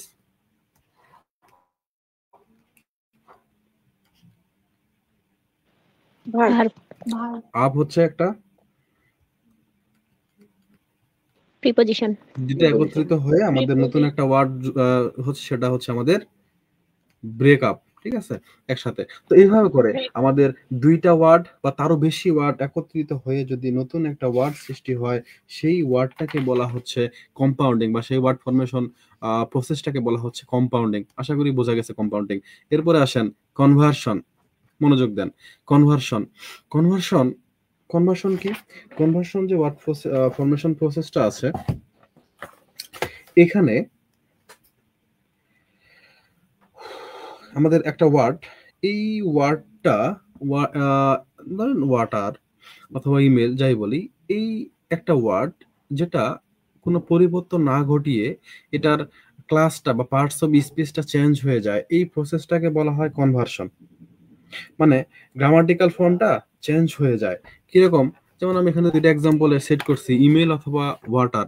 যদি আমরা ইমেল দিয়ে বলি, যদি আমরা এরকম বলি, প্লিজ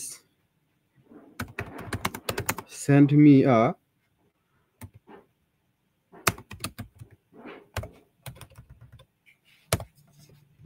me an email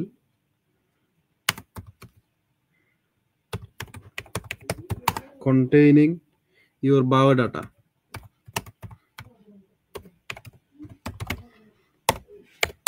ওকে, খুব মনোযোগ দেন। এইখানে এই যে ইমেল, এই ইমেল, এখানকার ইমেল, এটা কোন পার্টস অফ স্পিচ হিসেবে ব্যবহৃত হয়েছে? নাউন। ওকে, ফাইন। এবার যদি আমরা এরকম বলি,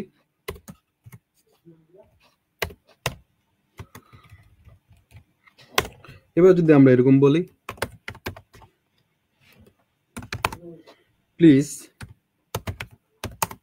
ইমেল ইওর বায়োডাটা। এবার এখানে ইমেলটা কি হিসেবে ব্যবহৃত হইলো?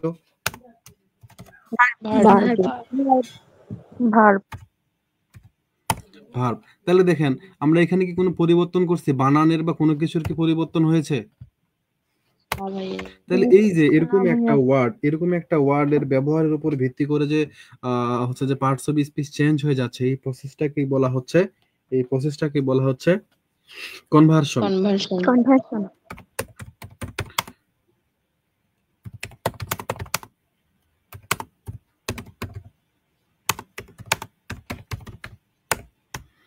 দেখেন তো এখানে ওয়াটার কোন পার্টস অফ স্পিচ?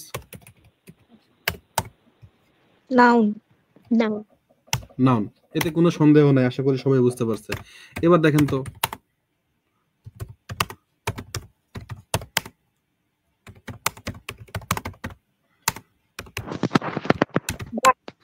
এখানে ভার্ব।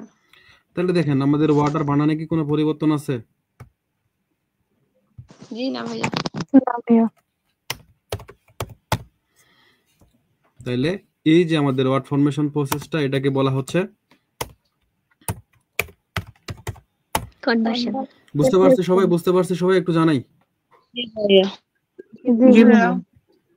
হ্যাঁ ভাইয়া। নেক্সট দেখেন ব্লেন্ডিং। ব্লেন্ডিং কি? ব্লেন্ডিং হচ্ছে একটা এমন ওয়ার্ড ফরমেশন প্রসেস যেখানে কিনা আমাদের হচ্ছে দুইটা ওয়ার্ডকে একত্রিত করে নতুন একটা ওয়ার্ড ক্রিয়েট করা হয়। কিরকম? This method merges part of two words to create a new word.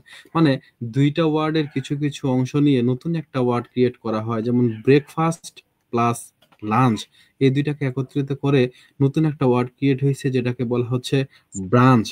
তার মানে আমরা ব্রেকফাস্ট কখন করি? সকালে। লাঞ্চ কখন করি? দুপুরে। তার মানে এই সময়ের মাঝামাঝিতে যদি আপনারা আরো কেউ কোনো কিছু খান, দ্যাট মিন্স 11টার দিকে যদি কেউ কোনো কিছু খান, ওই খাওয়াটাকে বলা হবে ব্রাঞ্চ। ঠিক আছে? তাহলে এখানে এই যে বিয়ার আর ওই যে লাঞ্চ দুটাকে একত্রিত করে নতুন একটা ওয়ার্ড ক্রিয়েট করা হয়েছে, স্মোক আর ফগ। স্মোক মানে ধোঁয়া, ফগ মানে কুয়াশা। তাহলে এই দুইটারে একত্রিত করে আমাদের একটা নতুন ওয়ার্ড হয়েছে, যেটা হচ্ছে স্মোক। তাহলে স্মোক আবার কি? স্মোক হচ্ছে ধোঁয়া আর কুয়াশা দুইটা যদি একত্রিত হয় বা একত্রে মিশ্রিত হয়ে যেরকম যে ওয়েদার বা যে আবহাওয়াটা সৃষ্টি করে, এই মিশ্রণটাকে বলা হচ্ছে স্মোক। ঠিক আছে? তাহলে ব্লেন্ডিং বিষয়টা কি? দুইটা ওয়ার্ড একত্রিত হয়ে দুইটা ওয়ার্ডের কিছু কিছু অংশ নিয়ে নতুন একটা ওয়ার্ড ক্রিয়েট করার যে প্রসেসটা, এই প্রসেসটাকে বলা হচ্ছে ব্লেন্ডিং। বুঝতে পারছি কিনা জানাবো। জি ভাইয়া। জি ভাইয়া। ওকে, জি নেক্সট ভাইয়া। ক্লিপিং কি? ক্লিপিং হচ্ছে this method shortens a longer word to create a new word. মানে একটা অনেক বড় ওয়ার্ড, এত বড় ওয়ার্ড বলতেও কষ্ট, শুনতেও কষ্ট, উচ্চারণ করতে তো ঝামেলা থাকেই। তো একটা ওয়ার্ডকে কেটে যদি ছোট করে ফেলা হয়, তো এই ছোট করার প্রসেসটাকে বলা হয় ক্লিপিং। ক্লিপ করে ফেলা, কেটে ফেলা, ছেটে ছোট করে ফেলা। ঠিক আছে? তো এই প্রসেসটাকে বলা হয় ক্লিপিং। যেমন আমাদের টেলিফোনে টেলিবাদ, এখন শুধু ফোন। অ্যাডভার্টাইজমেন্ট, এটার এত বড় করে না বলে শুধু অ্যাড বললেও তো বোঝা যায়। তাহলে অ্যাডভার্টাইজমেন্ট। এরকম আরো দু একটা এক্সাম্পল দেন তো। Mathematics, examination exam, photograph, photo, television, TV. Good.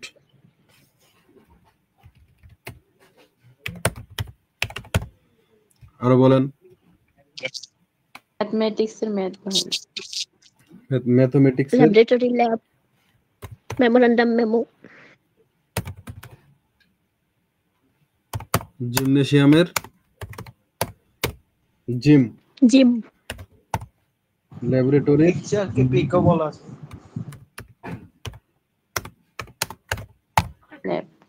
ওকে। তাহলে এটা হচ্ছে আমাদের ক্লিপিং। বুঝতে পারছি সবাই? জি ভাইয়া। নেক্সট, এবার গুরুত্বপূর্ণ আসেন অ্যাব্রিভিয়েশন। এখানে কনফিউশন বা গুলাই ফেলে অনেকেই, একটু মনোযোগ দেন তাহলে হবে। When a word or phrase is shortened by the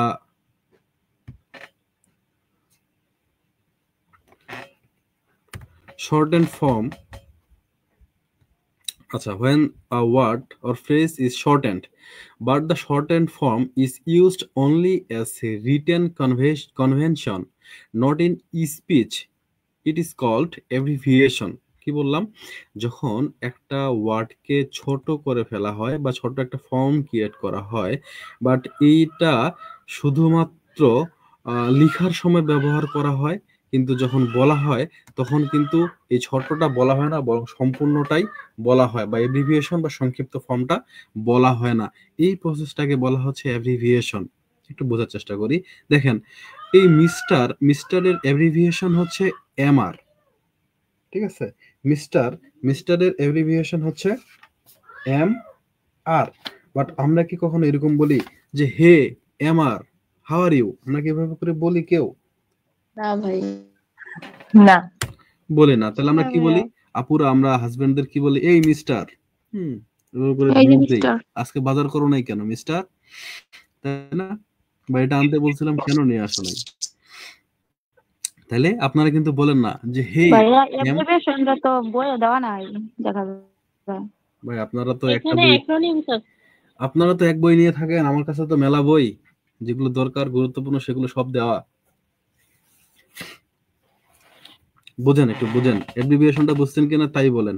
department, আপনারা ডিপার্টমেন্টকে শর্ট করে ডিপিটি লিখতে পারেন, বাট বলার সময় কি বলেন যে আমি ইংলিশ ডিপিটি তে পড়ি? না আমরা ডিপার্টমেন্ট বলি। তাহলে লেখার সময় যে সংক্ষিপ্ততে লেখা হয় আর বলার সময় সম্পূর্ণটা বলতে হয়, এই প্রসেসটাকে বলা হচ্ছে অ্যাব্রিভিয়েশন।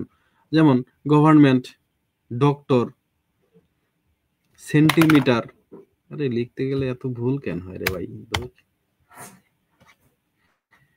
ওকে, এরপরে আসেন আপনাদের বইয়ে যেটা আছে সেটা হলো অ্যাক্রোনিম। অ্যাক্রোনিম অ্যাব্রিভিয়েশনে থাকার কথা খুব সম্ভবত। আপনার কাছে কোন বই আছে আমি জানি না।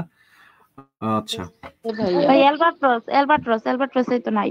আচ্ছা অ্যালবাট্রসে বেশ শেষের দিকে গিয়ে লিঙ্গুইস্টিক্সে বেশ কিছু ঝামেলা হয়ে গেছে বুঝছেন। মানে আপনাদের যদি অনেস্টলি বলি যে আমি আসলে যেভাবে সাজাইছিলাম সেভাবে করে সবকিছু আপনারা পান নাই মানে লিঙ্গুইস্টিক্সে। ঝামেলাটা হয়েছে কি, আমাদের যেহেতু অ্যালবাট্রস ফার্স্ট বই ছিল, তো হচ্ছে যে আমরা যখন সবকিছু রেডি করে নিয়ে যাই ওইখানে পুরো ফাইলটা মডিফিকেশন হয়েছিল। তো মডিফিকেশন করতে গিয়ে বেশ কিছু ঝামেলা, বেশ কিছু জায়গায় বেশ কিছু সমস্যা হয়েছিল আসলে। তো এই সমস্যাগুলোর জন্য কিছু কিছু প্রশ্ন আপনাদের আরো প্রশ্নও সেট করা ছিল, যে প্রশ্নগুলো হচ্ছে যে উলটপালট হয়ে গেছিল। তখন কম সময়ের মধ্যে কিছু মডিফিকেশন করা হয়েছে, আমাদের আরো টিম ছিল, তারা হচ্ছে যে বিষয়গুলো কি করছে, বাট ওই সময় আর ফাইনাল রিভিশন দেওয়াটা পসিবল হয় নাই। এতে করে কিছু কিছু আনসার মানে কেমন জানি ভাঙা ভাঙা হয়ে গেছে, উলটপালট হয়ে গেছে, মানে একটু ঝামেলা হয়েছিল ওই সময়। ঠিক আছে, তো বুঝতে পারতেছেন, আপনাদের একটু বলেও দিলাম সমস্যাটা কি হয়েছিল। তো এই জন্য আমরা আন্তরিকভাবে খুবই দুঃখিত, ওই সময় পসিবল হয় নাই আসলে যে কম সময়ে জিনিসটা রেডি করে দিতে হয়েছে, আবার হচ্ছে যে গুছিয়ে দিতে হয়েছে। যদি আমার একদম যেটা বানানো ছিল টোটালি সেভাবে পেলে আপনারা খুবই স্যাটিসফাই থাকতেন।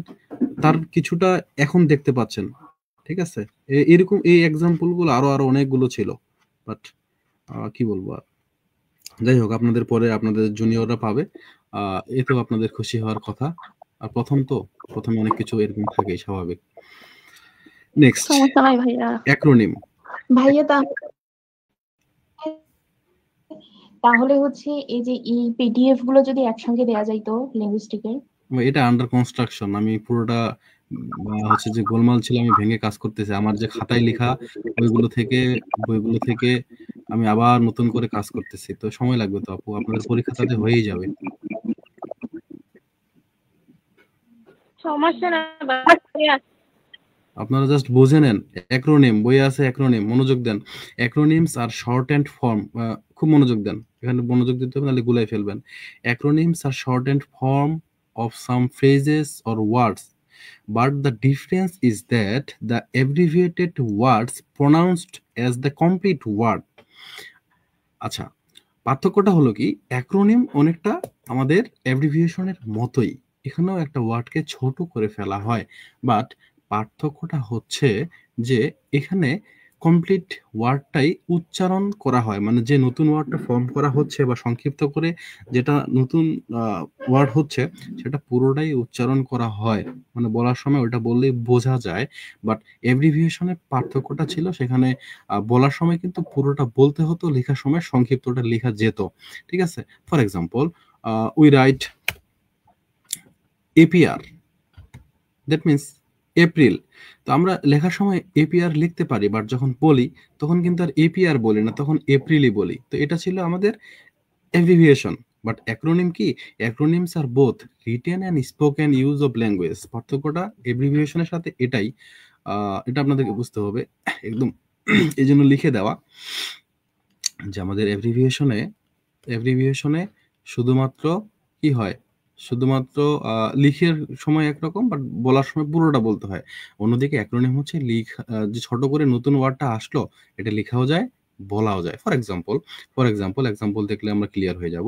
বাংলাদেশ সিভিল সার্ভিস, এটাতে আমরা ছোট করে বিসিএস বলি। তো বিসিএস একটা নতুন ওয়ার্ড না? এই বিসিএস পরীক্ষায় এবার তুই অ্যাপ্লাই করছিস, তাহলে আমরা কিন্তু বলি না বাংলাদেশ সিভিল সার্ভিস পরীক্ষায় কি তুই অ্যাপ্লাই করছিস, বলি না। এটা বললেও ঠিক আছে, এটা বললেও ঠিক আছে, আমরা সংক্ষিপ্তটা বলি, এবং এটা একটা নতুন ওয়ার্ড, এবং এটা বলা এবং লেখার সময় দুটোই ক্ষেত্রেই পারফেক্ট, তো এটা যায়। দেন হচ্ছে নাসা, আমরা কিন্তু বলি না NASA, আমরা বলি নাসা। খবরগুলোতে শুনবেন নাসা বলা হয়, তাহলে নাসা এই যে এটার সংক্ষিপ্ত রূপ। এখন এগুলো কিভাবে হয়, এই যে সাধারণত আমাদের যে অনেকগুলো ওয়ার্ড থাকে, এই ওয়ার্ডগুলোর প্রথম যে লেটারগুলো, এই লেটারগুলো নিয়ে নতুন একটা ওয়ার্ড ফর্ম করা হয়, এবং এই প্রসেসটাকে বলা হচ্ছে অ্যাক্রোনিম। যেমন personal identification number, anti meridian, human immunodeficiency virus, HIV অথবা AIDS, acquired immunodeficiency syndrome, ঠিক আছে? তো এই প্রসেসটা হচ্ছে অ্যাক্রোনিমস, বুঝতে পারছি কিনা জানাবো।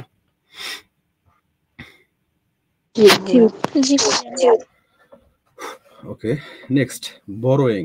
বড় মানে ধার করে নেওয়া, যে ওয়ার্ডটা অন্য কারো কাছ থেকে ধার করে নেওয়া হয়েছে, এরকম ধার করে নেওয়া ওয়ার্ডগুলোকে বলা হয় বরোয়িং, অন্য কোনো ভাষা থেকে নেওয়া। যেমন পিৎজা, পিৎজা আমাদের এই ওয়ার্ডটা ইটালিয়ান একটা শব্দ, এটা বাংলাদেশে আমরা পিৎজা খাই, পিৎজা দেখি, পিৎজা অনেকে খাই নাই, পিৎজা যারা খাই নাই তারা মনে করি পিৎজা না জানি কত সুস্বাদু একটা খাবার, যারা পিৎজা খাইছি তারা জানে এটা কত সুস্বাদু খাবার।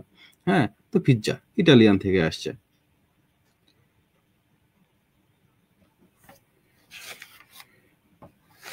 তারপর হচ্ছে আমাদের যেমন অ্যালজেব্রা, এটা অ্যারাবিক, মার্ডার হচ্ছে ফ্রেঞ্চ, চাউমিন আপনারা চাইনিজ রেস্টুরেন্টে গিয়ে খান, তো এটা চাইনিজ থেকে এসেছে, ঠিক আছে? তো এই যে ওয়ার্ডগুলো অন্য ভাষা থেকে আসা, ধার করে নেওয়া, এগুলো হচ্ছে বরোয়িং। কয়েনেস, কয়েনেস কি? নতুন একটা ওয়ার্ড যদি ক্রিয়েট হয়, এই নতুন ওয়ার্ডটাকে বলা হচ্ছে কয়েনেস। যেমন গুগল নতুন একটা ওয়ার্ড, যেমন হচ্ছে ইয়াহু, এটা একটা নতুন ওয়ার্ড। হিরোইন, অ্যাসপিরিন, এগুলো নতুন ওয়ার্ড। তো এই হচ্ছে ওয়ার্ড ফরমেশন প্রসেস, এবং এগুলো হচ্ছে তার বিভিন্ন রকম ফরমেশনের প্রসেস গুলো। ক্লিপিং করে ওয়ার্ড, নতুন ওয়ার্ড ক্রিয়েট করা যেতে পারে, ব্রিন্ডিং করে নতুন ওয়ার্ড ক্রিয়েট করা যেতে পারে, তারপর হচ্ছে যে আমাদের কনভার্সন করে ক্রিয়েট করা যেতে পারে, কম্পাউন্ডিং করে ক্রিয়েট করা যেতে পারে। তাহলে এগুলো হচ্ছে আমাদের ওয়ার্ড ফরমেশন প্রসেস। আমরা বুঝতে পারছি কিনা জানাবো। এই প্রশ্নটা ক্লিয়ার হলো কিনা জানাবো। জি ভাইয়া। ভাইয়া একটু প্রশ্নটা ছোট করে একটা স্ক্রিনশট দিন। বুঝি নাই আপু, কি বলতেছেন? স্ক্রিনশট নিতাম ভাইয়া প্রশ্নটার।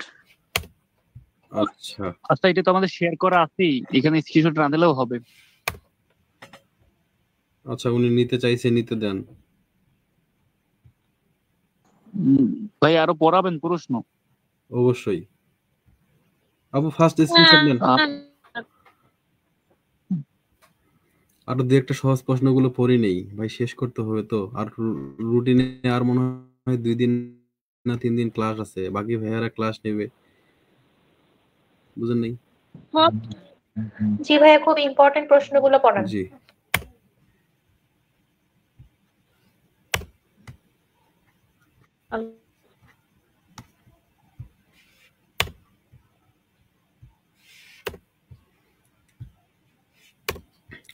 ওকে, ধরে নিচ্ছি হয়ে গেছে। হ্যাঁ, কে একজন ওনার স্ক্রিনশট দিয়েন পরে, বা আমি না, আমি দিতে পারবো কি? আচ্ছা, আমি না প্রশ্নের উত্তরটা দিয়ে দিব, জান। গলাটা আসলে অনেক ব্যথা করতেছে আজকে, এই জন্য না আগানো যাচ্ছে না। ভাই তাহলে আজকে থাকুক, মুখস্থ করে নিয়ে হ্যাঁ, এ পর্যন্তই থাকুক। ভাই আজকে এই পর্যন্ত থাক। এই থামেন, একটু আগাই দিই, সহজ প্রশ্ন পড়াই দেই। হ্যাঁ, ফার্স্ট যাই, কিছু প্রশ্ন আগানো থাকুক। যেমন discuss the different stages of child language development, এইখান থেকে প্রশ্ন আসার পসিবিলিটি অনেক বেশি, এখান থেকে এই প্রশ্নটা আসার সম্ভাবনা এবার অনেক বেশি। তো চাইল্ড ল্যাঙ্গুয়েজ ডেভেলপ কিভাবে হয়? প্রি লিঙ্গুইস্টিক স্টেজ 0 থেকে 12 মাসের মধ্যে। এখানে 2টা ভাগ আমরা করতে পারি, ক্রাইং এন্ড কুইং। এখানে যে বেবিরা আছে, মানে বাচ্চা যারা থাকে, এরা হচ্ছে যে শুরুতে দেখেন আ আ আ উ উ উ উ এরকম সাউন্ড করা শুরু করে। তারপরে 6 থেকে 12 মাসে তারা বলা শুরু করে বা বা বা, ডা ডা ডা, তা তা তা, চা চা চা, এরকম বলে।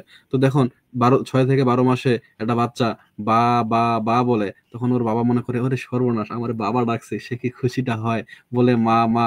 তো মা না বলে অনেক সময় আগে মামা বলে। তো কেন বলে? মার থেকে কি মামা বেশি আপন? না, বিষয়টা এরকম না।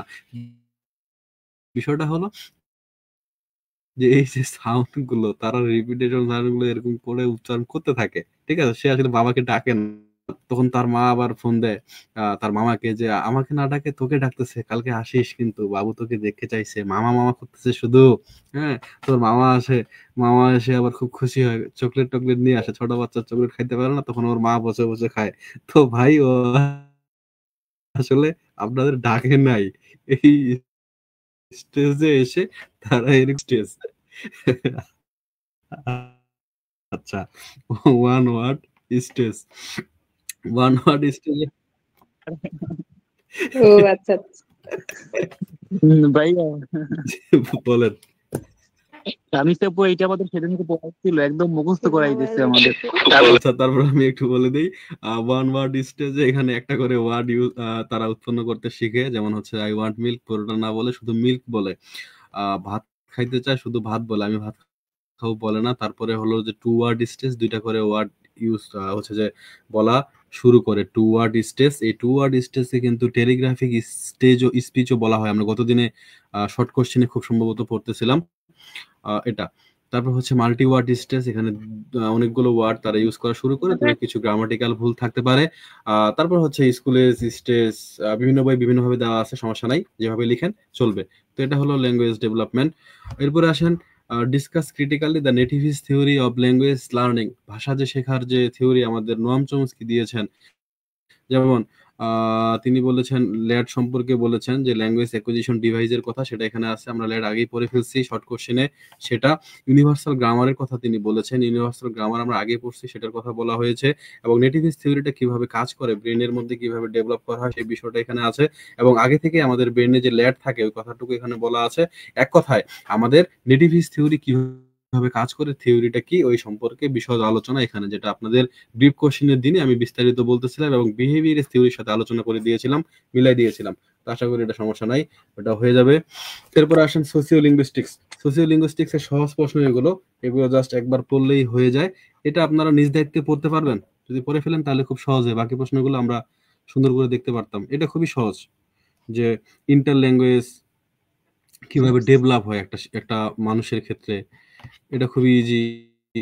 তারপরের প্রশ্ন যেমন দেখেন যে ভাষা, আমাদের যে ভাষার সোশিও লিঙ্গুইস্টিক্স কি, এবং ডিফারেন্ট ভ্যারাইটিস অফ ল্যাঙ্গুয়েজ, ভাষার যে বৈচিত্র্য, আঞ্চলিক ভাষা, সামাজিক ভাষা, এটা এটা খুব সহজ। তো এটা একটু নিজেরা পড়ে দেখেন, যদি তারপরে সমস্যা হয় তাহলে আমরা সেটা নিয়ে আলোচনা করব। ওই দুইটা খুবই সহজ, তো ওটা আপনাদের নিজের দায়িত্ব থাকলো, না বুঝলে আমি আছি। দেন এই প্রশ্নটা, এটা পরীক্ষায় আসবে, এটা খুবই এটা পরীক্ষায় আসবে, এটা খুবই গুরুত্বপূর্ণ। এটা যেহেতু খুবই গুরুত্বপূর্ণ, আজকে অনেকেরই এনার্জি লেভেল ডাউন হয়ে গেছে, অনেকেই হাঁপাই গেছে, অনেকে ঘুমাই গেছে। তো আজকে এই প্রশ্নটা আলোচনা না করি, যেহেতু এটা অনেক বেশি গুরুত্বপূর্ণ, এটা আগামীকালকে আলোচনা করি নাকি,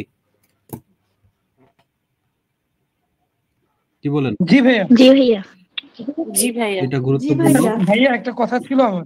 এটাও গুরুত্বপূর্ণ, তবে এটা নিজ দায়িত্বে পড়ে নেন।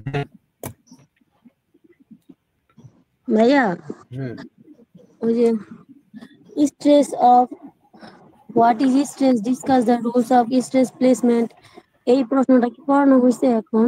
না না, ওটা পড়াবো, তখন নেটটা চলে গেছে। ওটা পড়াবো আমরা একটু সহজগুলো, যেগুলো নিজেরা আপনারা পারবেন, একটু এইদিকে আসলাম। কারণ হচ্ছে যদি আপনারা একটু নিজেরা এটা কভার করে নেন, সেক্ষেত্রে আমরা একটু অন্যদিকে সময় দিতাম। এই যে কাজ চলতেছে, হ্যাঁ, আমি কিন্তু কাজ করতেছি, আরো নতুন করে সবকিছু সাজাচ্ছি, গুছাচ্ছি, এগুলো আপনাদের জন্য না, আপনারা আবার গুলাই ফেলবেন। তো মোটামুটি আমরা অনেকগুলো প্রশ্ন দেখলাম, কাজ থাকলো আপনাদের দুইটা, এগুলো দেখেন, দুইটা তিনটা প্রশ্ন আরো এক্সট্রা দেখতে বললাম, তিনটা প্রশ্ন মেবি, এগুলো দেখেন, যদি সমস্যা থাকে আমাকে জানায়েন। আর বাকি বিষয়গুলো নিয়ে, যেমন প্রাগমাটিক্স এর প্রশ্নগুলো নিয়ে, ওই যে স্ট্রেস আনস্ট্রেস এগুলো নিয়ে, যেমন এই প্রশ্নটা নিয়ে আলোচনা করা হয় নাই, এটা নিয়ে আলোচনা করব, হোর্ড হাইপোথিসিস নিয়ে আলোচনা করব। তো আগামীকালকে আমরা এগুলো নিয়ে আলোচনা করি। আজকে অনেক রাতও হয়ে গেছে, অনেকেই ক্লান্ত, আমার গলাটা একদমই সাপোর্ট দিচ্ছে না, আমি জোর করে শুধু আপনাদের কথাগুলো বলতেছি, প্রচন্ড ব্যথা করতেছে। ওকে, তাহলে আজকে শেষ করি নাকি? জি ভাইয়া, ভাইয়া, আমার একটা প্রশ্ন ছিল ভাইয়া। ভাইয়া, হ্যাঁ ভাই বলেন। ভাইয়া, আমার একটা প্রশ্ন ছিল। হ্যাঁ ভাই বলেন। ভাই, আমাদের কি এই পিডিএফটা কোনোভাবে দেওয়া যায়? এই যে পিডিএফটা? ভাই পিডিএফটা তো দেওয়া যায় না, এটা প্রিপারেশন ব্যাচের জন্য শুধু। আচ্ছা শুনেন ইমামউদ্দিন ভাই, আচ্ছা শুনেন ইমামউদ্দিন ভাই, জি ভাই বলেন। শুনেন, আপনারা যেহেতু চাচ্ছেন, আপনাদের জন্য বই থেকে এই প্রশ্নের উত্তরগুলো ছবি তুলে দেওয়া আছে না? ডিওবিজি টিম কেউ কি দিয়েছেন? জি ভাইয়া দেওয়া আছে। দেওয়া আছে, জেসমিন আপু বলতেছে। আচ্ছা দেওয়া আছে। হ্যাঁ, তো আমি একটু রিকোয়েস্ট করবো, আচ্ছা জেসমিন আপু যদি আপনার কালেকশনে থাকে বা নজরে থাকে, তাহলে ওই পোস্টটা রিপোস্ট করেন অথবা শেয়ার করে দেন গ্রুপে। তাহলে যারা ক্লাস করতেছে আমাদের সাথে অনেকজন নতুন, পোস্ট করা হয় নাই ভাই এখনো। তাহলে পোস্ট করে দেন আচ্ছা ভাইয়া যদি নাও হয় আমরা করে দিব, প্রবলেম নাই। আচ্ছা একটু পোস্ট করে দেন, আপনাদের সহপাঠীরা আমাদের সাথে যুক্ত হয়েছে, তারা একটু উপকৃত হোক, আমরা উপকার করতে চাই সবারই। সিরিয়ালি মেনটেন করে আমরা দিয়ে দিব পোস্ট করে। জি দিয়ে দিন। এই যে ইমামউদ্দিন ভাই হয়ে গেল। হ্যাঁ দিয়ে দিবে, আপুটা দিয়ে দিবে। ঠিক আছে জি ভাই ধন্যবাদ। ওকে, তো আমরা শেষ করি। আমি না আর একদমই পারতেছি না আজকে, দুঃখিত। আগামী কালকে ইনশাআল্লাহ। তো সবাই ভালো থাকবেন। ভাই আমিও টায়ার্ড। ওকে আচ্ছা, যে কয়েকটা প্রশ্ন আলোচনা করছি এগুলো ক্লিয়ার হয়েছে তো নাকি, এটা বলে যান বলাবেন। জি ভাই ছিলাম না। ওকে তাহলে তো হয়ে গেল। ভাই এই কি আমাদের আজকে সার্ভেই না? হ্যাঁ কিবরিয়া ভাই বলছি ভাই এই কি আজকে আমাদের ছাড়তেই চান না নাকি? এনার্জি লেভেলটা ভালো আপনার। ছাড়তে ইচ্ছা করে না আমার, আপনাদের সাথে কথা বলতে শুরু করলে কথা বলতে থাকতে ইচ্ছা করে।